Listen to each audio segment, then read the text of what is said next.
Welcome back. In terms of sports in this area, we are currently in the quietest time of the year. No college teams are playing with the exception of a few athletes in the NCAA track and field championships.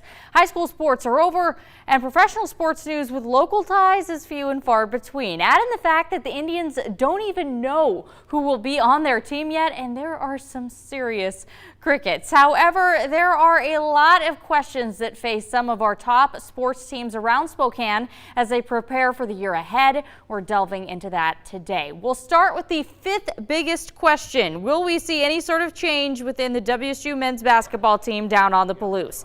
Kyle Smith has been actively changing over the roster in Pullman. I put this as my fifth biggest question because, to be frank, there isn't a ton of pressure on Smith in his first season, but seeing some improvement from a team that has been at the bottom of the Pac-12 for some time would be incredibly exciting. My fourth biggest question is, will this be one of the most competitive WCC seasons ever for Gonzaga? The Bulldogs will probably be the team to beat again, but St. Mary's and BYU both return a ton of firepower. St. Mary's returns 4 of their top 5 scorers, including Jordan Ford, who could very well be the WCC preseason player of the year.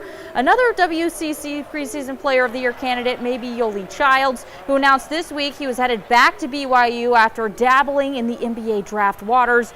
BYU also returns point guard TJ Haas, who seems like he's been there for about 15 years. Basically, this slate will be no cakewalk for a Gonzaga Bulldogs team that will rely heavily on freshmen and a few grad transfers. On to number 3.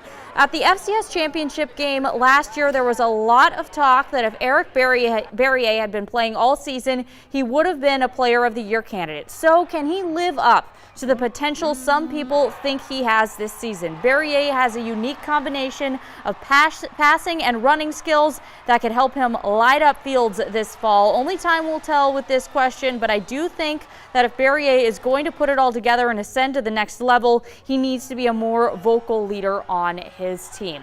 I feel like I've talked about the number 2 question more times than I can count, honestly, so I'm just going to keep this one brief. Who will play point guard for Gonzaga next season? It seems pretty obvious to me that the staff doesn't think Joel Ayayi, Greg Foster, or Brock Reve is ready to take over the reins full time. Gonzaga did have grad transfer point guard Derek Thornton into town this week, but they haven't received a commitment yet. Basically, the Bulldogs getting a grad transfer point guard is pretty important because they need someone with experience running their offense. And that's the biggest no-dust statement of all time, but I think it sums it up. All right, and finally, our number 1 question. How will Gage Gubru do in the Pac-12? This one feels particularly unanswered because we didn't get to see Gage practice with WSU much in the spring due to an injury. At the very last practice, Gage looked iffy at best during a drive period. He led WSU on 2 drives, going 5 of 8 and 3 of 8 for no touchdowns. To just put this in perspective, Trey Tinsley and Anthony Gordon had 4 touchdowns in their 2 drives combined that day.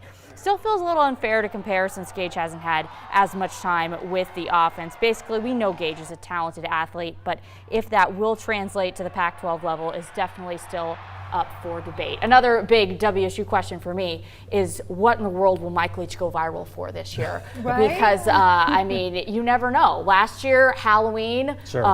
Colorado's mascot. I can't Right? think of anything else off the top of my head, but those there's were 2 big there's ones. been a lot of things, right? Yeah. I don't think we can guess. No, There's that is the biggest wild card, I think. I mean, I'm just looking forward to the press conferences with Coach Leach, right? Yeah. Those are enjoyable. Mondays are never dull. Never. Thank you, Brenna.